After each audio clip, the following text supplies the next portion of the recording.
Let's do it live. It's Illinois in Focus Daily. I'm Greg Bishop with you each and every weekday morning, and you can get headlines from thecentersquare.com, where you can get the newsletter as well and make a donation. We're a nonprofit newswire service educating you, the taxpayer, on how government's impacting you.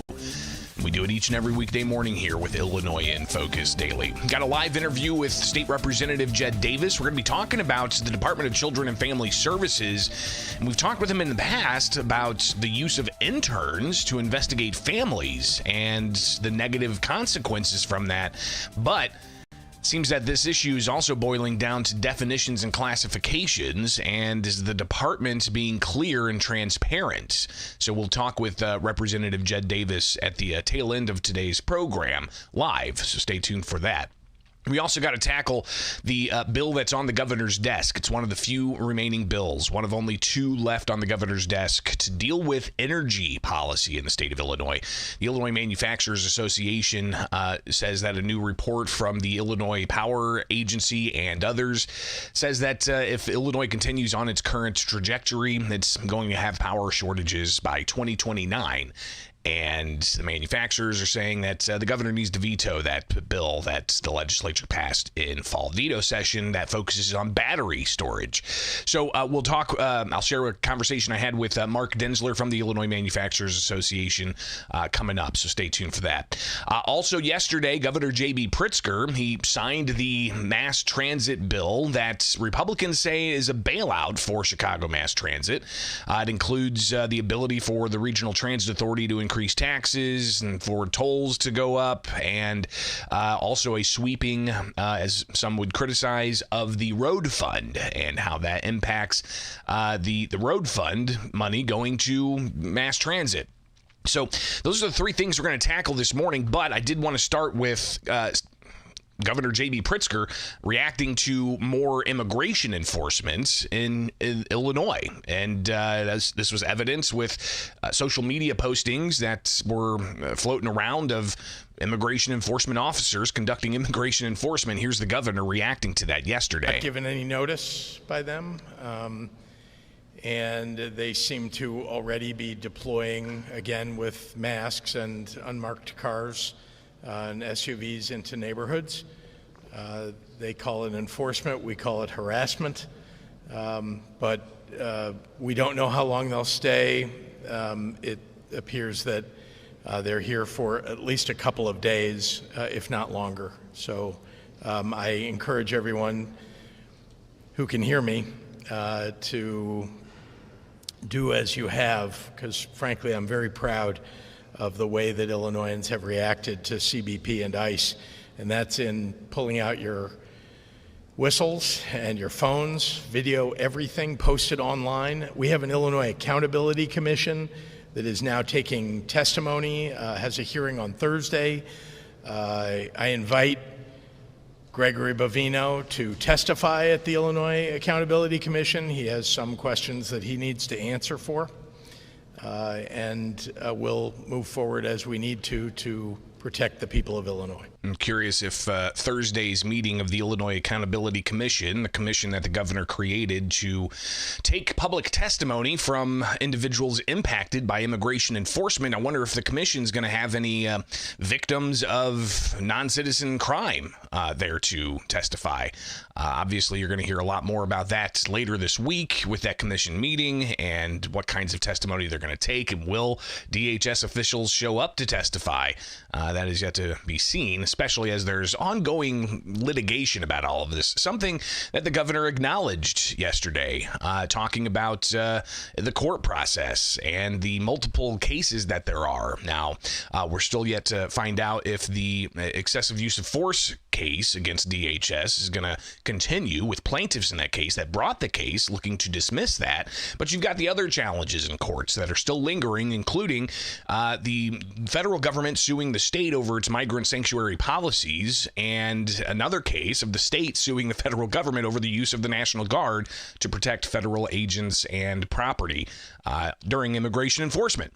So the governor acknowledges stuff's still very much up in the air, but he says that he's made progress and others have made progress in pushing back against federal immigration enforcement. The members of Customs and Border Patrol and ICE having to identify themselves, even though they're wearing masks, and what agency they belong to when they're approaching people and detaining them. There are other restrictions that have been put in place. Some of this is still in the court systems and running through appeals courts and up to the Supreme Court, so we don't know what the final results on some of these things will be, but we're much better off than we were back in August when this began. So the governor saying that they're much better off than they were previously. How the immigration issue continues to play out, we will watch and see, especially with the Department of Homeland Security regularly putting out updates, including they're going after pedophiles and kidnappers and drug traffickers and murderers and more, all while they're on the streets in various areas throughout the country. All right, so I just wanted to get that out to you here to start the program because we're not necessarily going to do a separate segment on that. However, we probably could have because that was several minutes. But regardless, we're going to talk next about the mass transit bill that the governor signed yesterday. All right, it's right here with Illinois in Focus, only with the Center Square.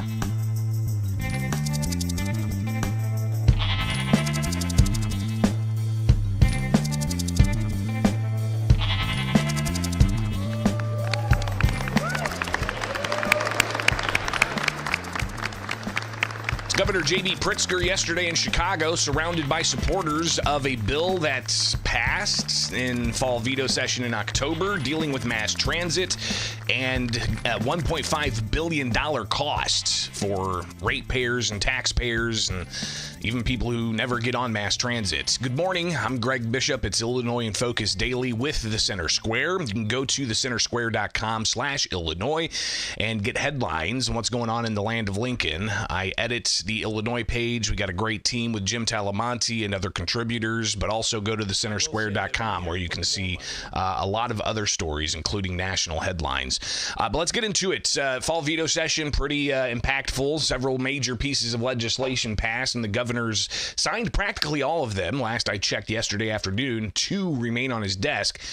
One of them we'll talk about in the next segment concerning energy. But a big controversy going into fall veto session was what are legislators going to do about the mass transit fiscal cliff that we were told about for a year and a half or so. And that mass transit fiscal cliff was upwards to $700+ million, we were told, by the Regional Transit Authority and others. That number was revised downward to about $200 million. Regardless of that, legislators went ahead and approved, and the governor signed yesterday, the mass transit bill that Republicans say is a bailout. Here's the headline from the Center Square's Jim Talamonte. Pritzker signs $1.5 billion transit bill, raising taxes and tolls. So Senate Bill 2111.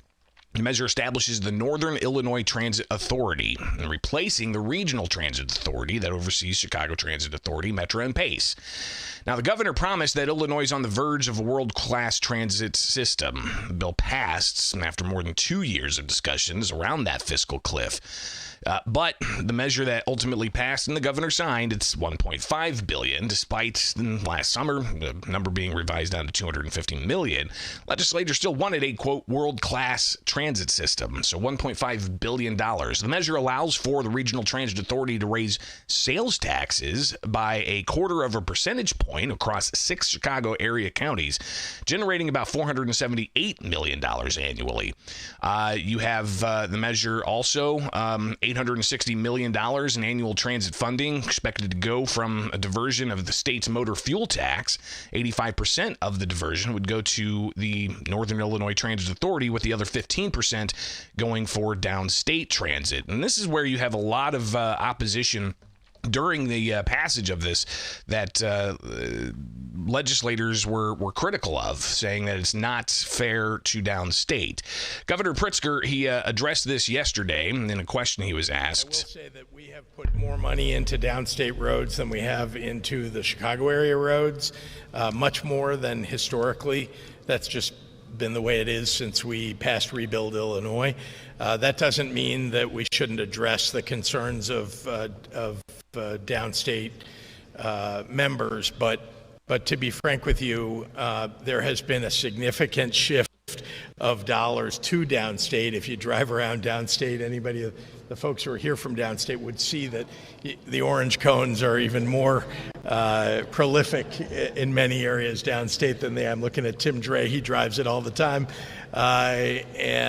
So, you know, we definitely are looking at ways that we can turn the dials and make it better for downstate, but I think we've done a lot already. So the governor defending the what critics call a sweeping of the road fund, and really what it's doing is it's taking interests from the road fund, which is a pretty healthy fund, given that the state of Illinois has doubled the gas tax and has increased it ever since 2019 every year practically, except for a few moments, I believe, during the pandemic where legislators froze that gas tax increase. But it goes up annually as well, pegged to inflation. So obviously we have a very large road fund, and the interest off of investments in the road fund are going to partially be swept to pay for mass transit. Questions about the lockbox amendment. Several years ago, voters in Illinois approving a constitutional amendment to the state constitution that says any money that's collected via tax for the roads is meant only for the roads. Well, is transit and mass transit considered part of that? And I think that, there's going to be some questions on all of that, no doubt. But next up, you've got issues about governance, right? Because there was a lot of pushback about, hey, governance structure needs to change with the mass transit. There's too many, fiefdoms, some would say, where they have special interests, and there's not enough representation to be whole and have everybody fairly treated when it comes to mass transit. And there's all these different things. If you want to get on a bus and get on a train, you're going to have different apps, and they want to consolidate all this. But the governance also showed some problems with an Office of Executive Inspector General report that showed that investigations of the Transit Authority paying $1 million over 5 years to employees that were not working. So what other problems are there with the governance? The governor said that this measure is going to help with that. Well, the governance structure is much different. You heard some of the speakers talk about the reforms. You heard Leader Buckner talk about how reforms had to come first, and indeed, they made sure that happened in the House. We had so many negotiators at the table making sure that we were going to have oversight for these various agencies, because we're trying to integrate and become one system. So I believe that we're going to have a much better system that will serve the people of northern and central and southern Illinois, but particularly in NEDA, we're going to have a system that needs together these various agencies and the needs of the people who live in the Northern Illinois region. Again, NEDA is the Northern Illinois Transit Authority, now newly created with this legislation that the governor signed yesterday. Governor also talking about tolls and the possibility that drivers are going to see higher tolls now, and they're going to ultimately be paying for some mass transit. He works to clarify that. To the extent, by the way, the increase in the toll is something that the toll authority has announced is in their purview. It's within their authority and not the legislature. And we made it clear in the legislation that it is a little bit unclear whether the legislature has the ability or doesn't with an independent agency like the toll authority. And the toll authority has exerted itself on that topic. I will point out, though, that the toll authority, in order to do the upgrades and significant new building that it needs to do, would haven't raised tolls in the state of Illinois. They haven't for quite some time. So there was probably going to be something from the toll authority in order to meet the new plan that is being put forward by them, I think, over the next 6 to 12 months. So it really, it's a little bit unrelated to the legislation, to be frank, in terms of how we're going to pay for the transit system that we all really want. Again, that really is a separate matter. Not unrelated to the legislation is the road fund money. Again, the governor was asked separately about that for a second time, especially with the considerations of other roads that people pay gas taxes for. Why should some of that money be going towards things they're not going to use, like mass transit? Yeah, it's not diverting. This is, I want to point out that we've got sales tax on motor fuel that I think there was a willingness on the part of all the parties to understand that we have to do something in transit, that those dollars were being moved over by the legislature. It was not a part of the Safe Roads Amendment. The legislature had chosen to move it over, I think, beginning back in 2019. And instead, the common understanding was this is something that really needs to go to rebuilding transit systems all across the state of Illinois. So that's really what that diversion, as you're calling it, is about. How this is going to play out with tolls and taxes and more costs for you on the roads to pay for mass transit that some would argue has been poorly managed. We'll be watching. It is Illinois in Focus Daily. I'm Greg Bishop with you each and every weekday morning. Go to thecentersquare.com, get the headlines in your inbox, and share it up. It is Illinois in Focus Daily.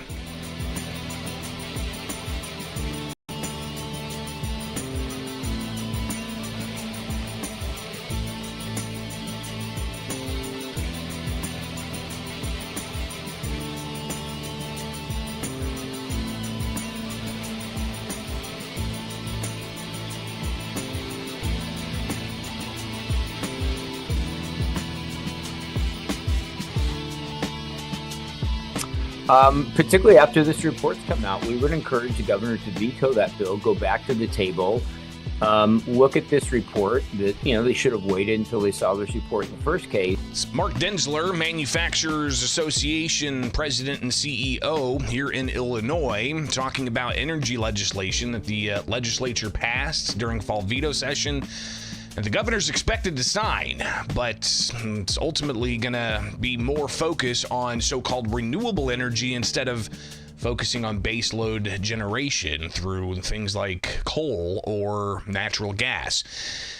And warnings that it's going to increase the cost to you, the utility consumer. It is Illinois in Focus Daily. I'm Greg Bishop on this Wednesday. I appreciate you guys being here. Be sure to go to the website, thecentersquare.com, where you can sign up for the headlines, get the newsletter, and you can see this headline: Manufacturers Group urges Pritzker to veto Illinois energy legislation. So this legislation passed during veto session, Senate Bill 25, and was approved in the final days.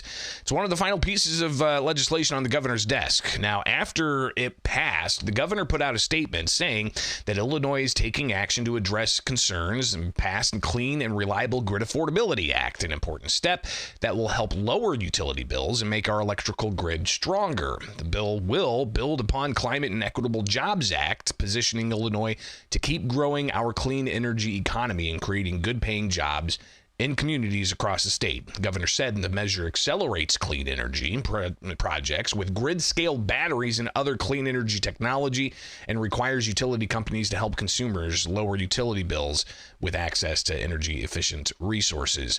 Now, opponents say that the bill is going to increase costs, and some said it is $7 billion or $8 billion over several years that utility payers are going to have to pay more in their rate. And that's a lot more tacked on to already increasing prices. So the measure passed and the governor's expected to sign it. But since all of that, the Illinois Power Agency, the Illinois Environmental Protection Agency, and the Illinois Commerce Commission they put out a 2025 resource adequacy study. And we'll pull this up for you, and you can follow along if you're watching. Again, some people listen to the podcast, but just a reminder, we do have a video podcast that is really what the start is here.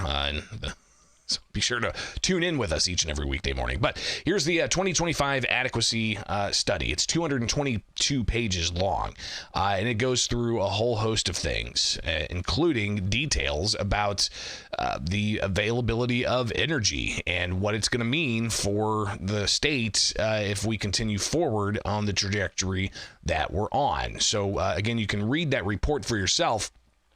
But it was submitted to the General Assembly Monday, and it says that both PJM and MISO, which are multi-state electric grid operators impacting Illinois, they're expected to face capacity shortfalls over the coming decade unless additional new capacity and resources are developed.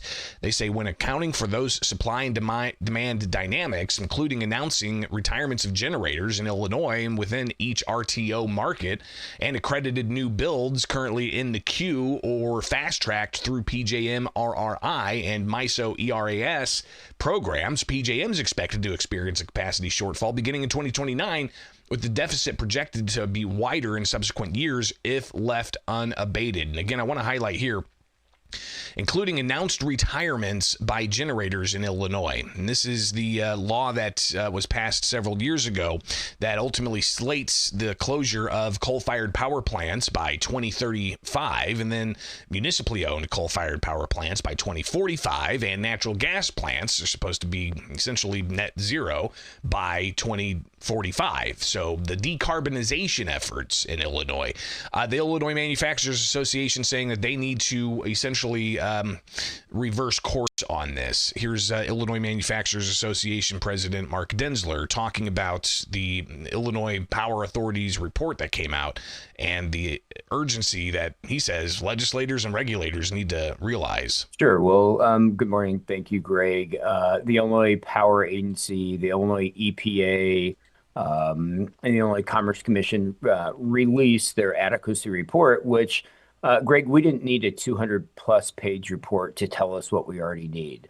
The fact is, Illinois is in crisis when it comes to energy, as are many states around the country.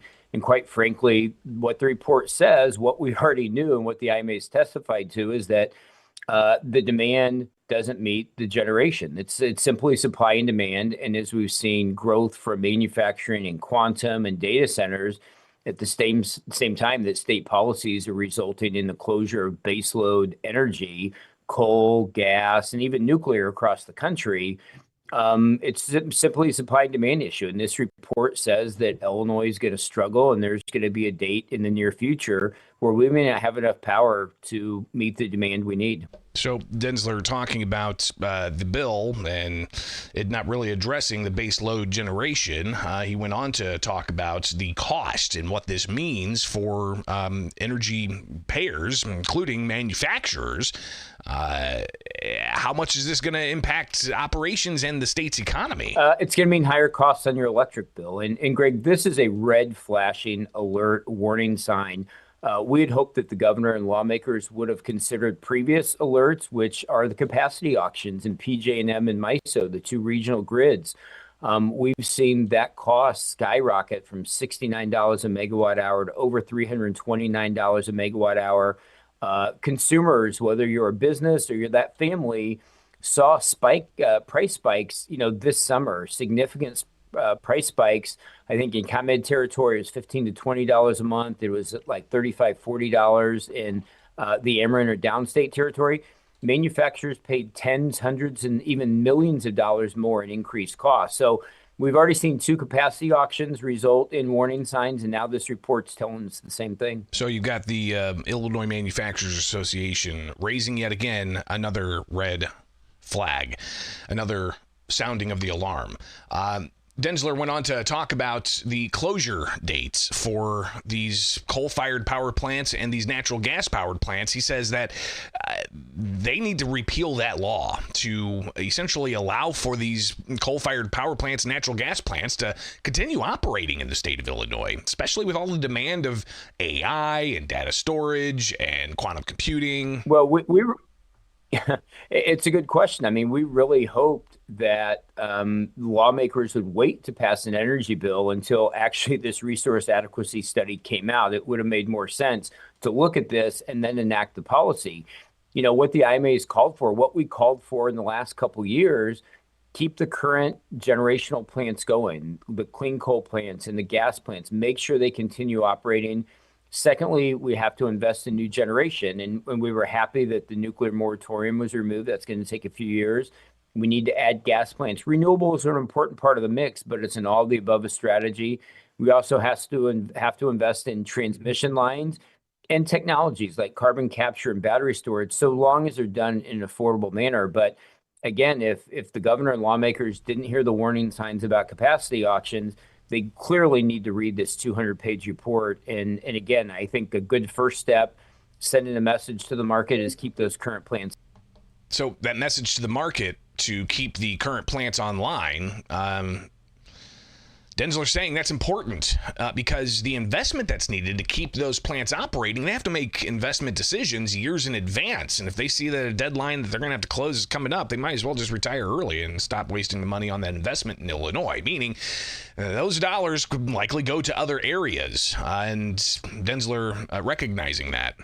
Well, from the manufacturing sector, we use 1/3 of all energy consumed in the United States. And so as companies are making decisions about whether to invest in Illinois, to expand in Illinois, or potentially move outside of Illinois, energy is top of mind when it comes to manufacturing, along with workforce and how quickly we can get a shovel in the ground. And so if we can send that message to companies that we're going to have a good supply of energy here, and we need safe, we need affordable, and we need a lot reliable energy. And so we have these plants currently operating. If we can send that message not only to companies looking to invest here, but to our families, but also to the markets, to PJM and MISO, to let them know, and hopefully that will help with capacity auctions. Now, the measure that's on the governor's desk with this new energy policy that Republicans and business groups say is not the right direction because it's going to increase utility customers' rates to subsidize battery storage. That's something that Denzler says is not going to provide the capacity that's needed. And even the new study that came out Monday about the shortages that are likely if the state doesn't change its current landscape, the battery storage isn't going to be enough. It's the subsidies that the bill has aren't going to do it. So here's Denzler talking about how the governor needs to veto this legislation and get back to the drawing board. Particularly after this report's come out, we would encourage the governor to veto that bill, go back to the table, look at this report that, they should have waited until they saw this report in the first case and see what this said. And it clearly says you need to keep your current resources on board. And so, that sends a message. And again, renewables are part of it, but it also, this report says that they're not dispatchable. And during peak hours, they're part of the solution, but renewables are not the entire solution. And again, I think reading through this report, battery storage, there's a better way to finance it. Battery are important, but in this case, the legislation on the governor's desk, there's going to be a new line item on everyone's bill to pay for $7 billion of battery storage. And this report calls for 3 or 4 times that amount of battery storage. So again, the governor's going to sign the energy bill. By all accounts, he supported it. Their team helped negotiate it. But this report clearly sends a message to the governor and General Assembly. They need to go back to the table, need to work on it. We know the bill that the governor's likely to sign is going to create the integrated resource planning and give those decisions to the Commerce Commission, to 5 people. And the General Assembly is going to kind of take itself out of it. But given that their consumers and constituents and businesses are going to face rate hikes, we think that they should pay more attention to this. What about that Commerce Commission element? Are they the ones that are going to make the decision to go ahead and say, you know what, we're going to repeal the closure date so that we can keep baseload generation in function? When is that decision going to be made? Is it when energy prices go up 300% or 1,000%? Or what are they going to do to make that decision to say, all right, enough's enough. We're reversing that closure date and coal and natural gas can stay open? I'm not sure, but we'll see. It is Illinois in Focus Daily. Wake up with us each and every weekday morning right here with the Center Square.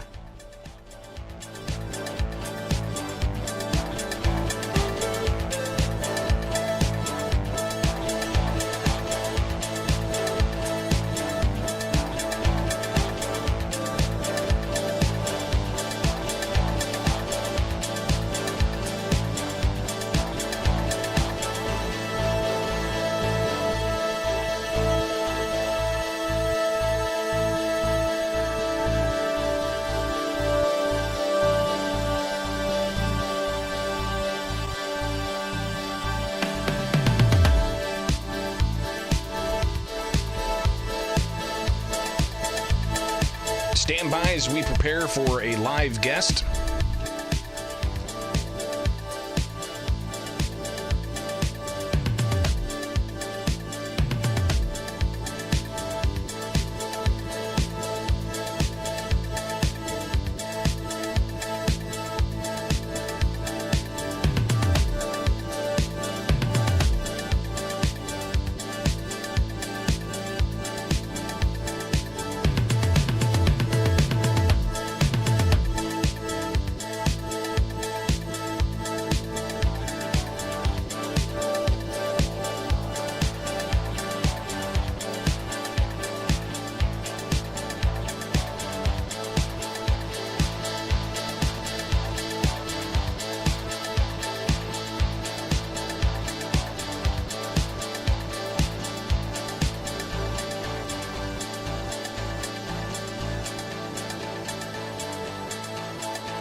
Classification of employees at the Department of Children and Family Services in Illinois coming into more focus with a state legislature working to get to the answers of what exactly constitutes an intern and what exactly are interns allowed to do in the state when it comes to investigating child welfare. I'm Greg Bishop. This is Illinois in Focus Daily. Let's talk about that now with State Representative Jed Davis.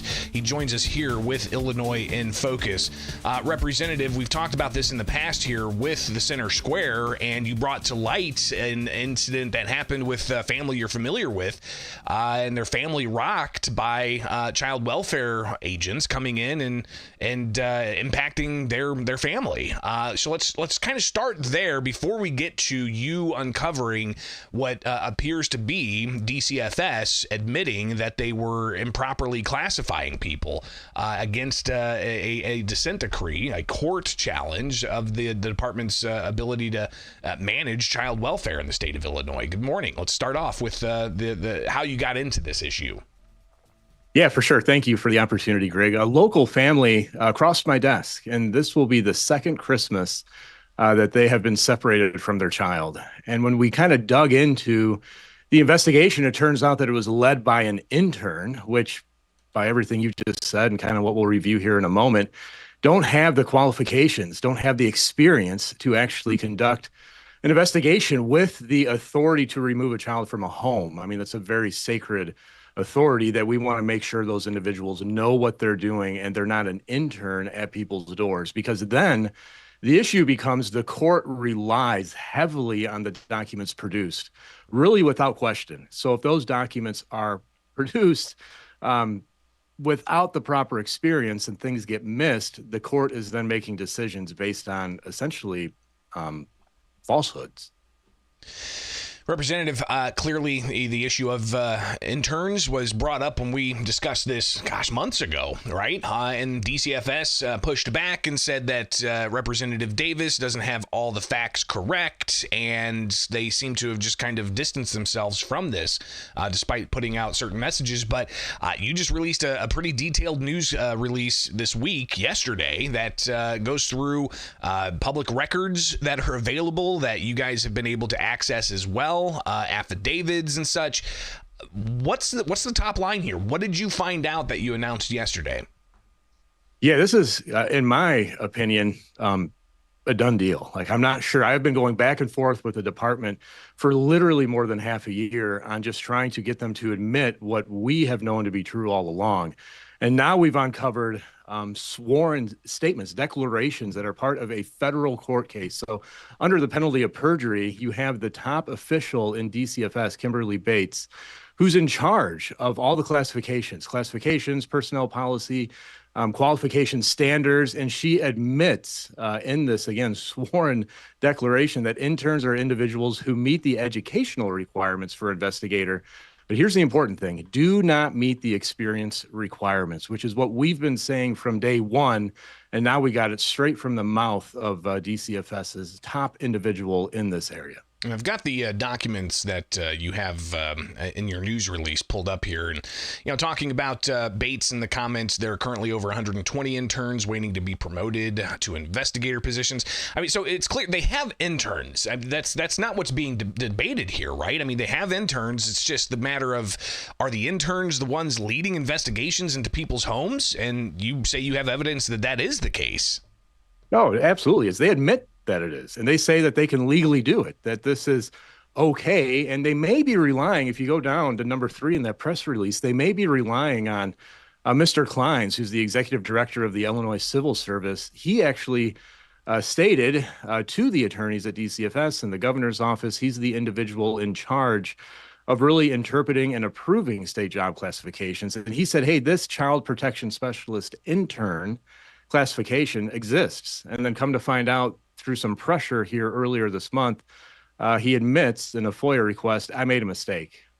No such classification exists. So I would want to provide an olive branch, I guess, to the department and say maybe they were relying on an expert's statements that turns out were incorrect. And I wish they will acknowledge that now and do the right thing. Do the right thing by the people of Illinois and start setting the course for the proper right of these families who have really been caught up in an injustice. State Representative Jed Davis joins us talking about classifications of interns at the Department of Children and Family Services.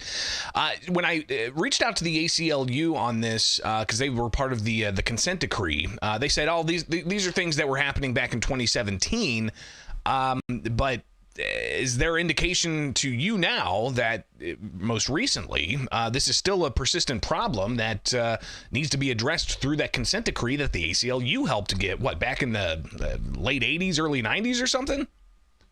Yeah, their declaration that I noted is from 2017, and it also admits, again, sworn declaration in a federal court under the penalty of perjury, admits that, hey, these interns don't meet all the job qualifications. So that's great. And I think that is an arrow kind of to the heart of DCFS's defense. But you go up to the first one we talked about, that's from 2024.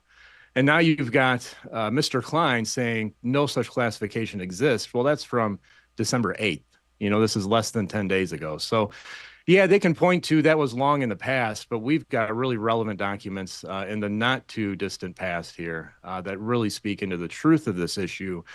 And in my opinion, I don't see how the department can deny this. I really hope they, again, do the right thing and set the record straight for the people of Illinois. Representative, I want to pull up again here as watchers are seeing this, but your news release, why the distinction matters. DCFS knew interns lack the required experience. DCFS nonetheless used interns in investigative roles. DCFS defended this practice using incorrect classification claims. This outcome is a total failure of leadership, accuracy, and accountability. You write.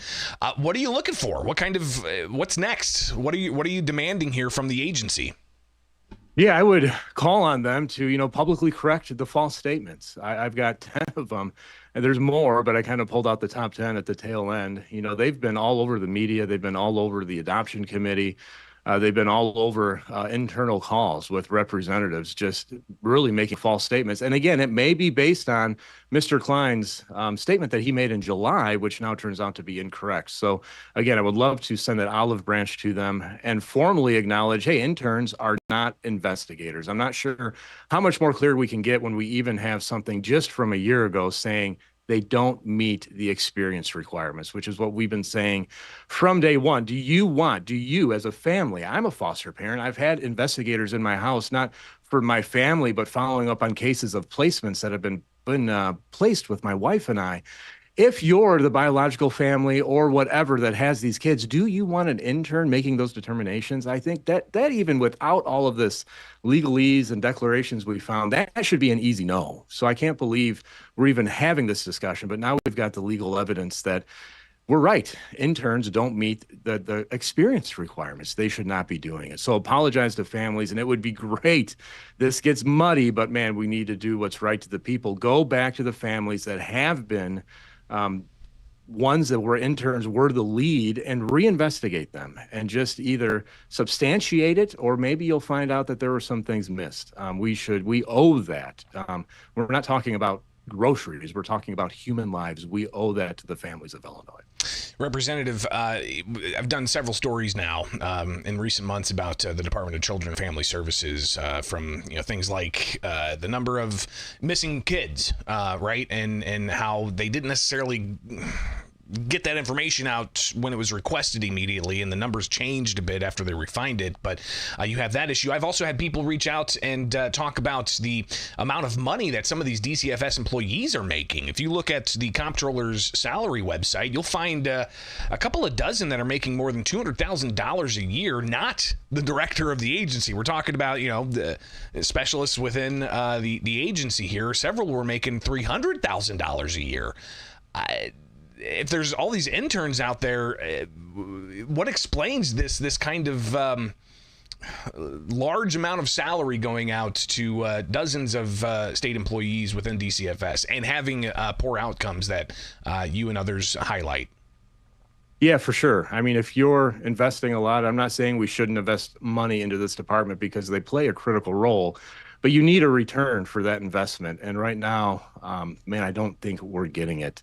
The intern numbers have shrunk a little. This has been a pipeline that they've kind of put in place to get people because they've had a hard time hiring people. It's muddy. I mean, it's not glamorous work. It is very emotionally gut-wrenching. I know that as a foster parent, and I commend, there are some incredible employees out there that I've interacted with through the years, and they are my lifeline in the foster world. So I commend them, but man, we're investing all of this cash into this department, and yet we're not seeing the results that I think we would like, and we're having, in my opinion, ridiculous back and forth conversations on basic issues such as this. And if we can't agree that we don't want interns at doors, I just kind of scratch my head and say, where can we begin the conversation? Because there is a lot of work to get the department back into the proper direction here.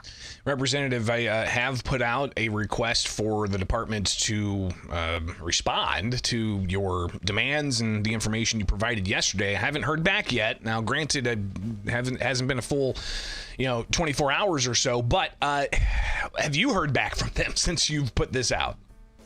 I haven't. I'm sure they're not happy. We I don't even like this phrase, but agreed to disagree a couple months ago. And I think they were hoping that we would just kind of sail into the sunset, but we have not stopped working because, again, families are being impacted, and I can't sit idle when I see the trauma that's being caused in these homes. So I am diligent. I am not letting this issue just kind of vanish. We are going to stay persistent and up front and center.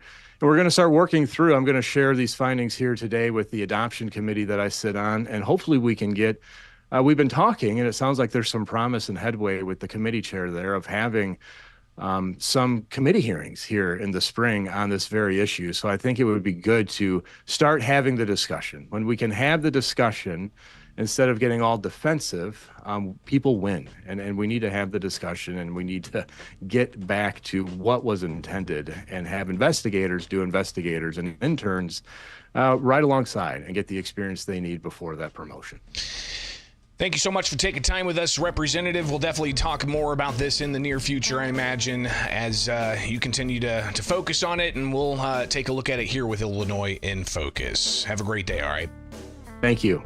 It is Illinois in Focus Daily. I'm Greg Bishop, editor of the Center Square at Illinois, so go check it out and stay up to date with headlines in your inbox and so much more. Again, Illinois in Focus Daily.